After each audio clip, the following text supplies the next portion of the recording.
Moolenaar introduces bipartisan bill to ban Chinese land purchases near U.S. sensitive sites. Representative John Moolenaar introduced a bipartisan bill on May 7th to transform how the federal government scrutinizes foreign land acquisitions, moving from a system of passive disclosure to one of active prevention.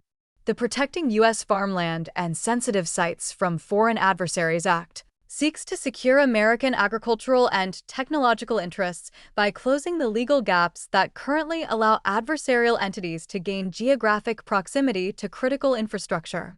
At the heart of the bill, the presumption of unresolvability clause stipulates that any land transaction involving a foreign adversary near a sensitive site is a threat that cannot be mitigated.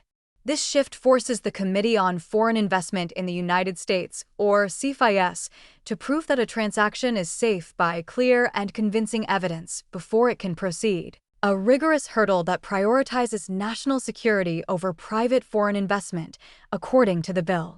Food security is national security, and we cannot allow foreign adversaries like China to buy up American farmland near our most sensitive military and critical infrastructure sites, said Moolenaar, chairman of the House Select Committee on the Chinese Communist Party, a targeted national security priority. While the legislation designates a broad list of foreign adversaries, including Russia, Iran, North Korea, Cuba, and Venezuela, China is the primary driver of the initiative. This focus is supported by the distinctive scale and strategic clustering of Chinese-linked acquisitions compared with those of other designated nations.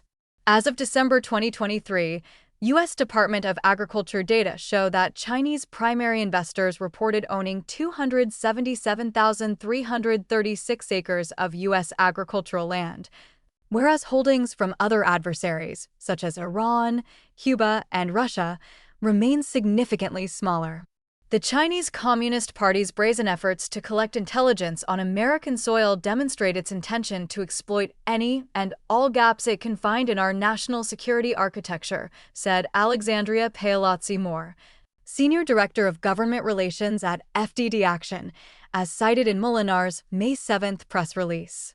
Security experts, including those from the America First Policy Institute, say that the strategic nature of these acquisitions allows the CCP to establish a potential platform for surveillance and sabotage, and unlike transient agents, these land holdings provide a legal and persistent base of operations.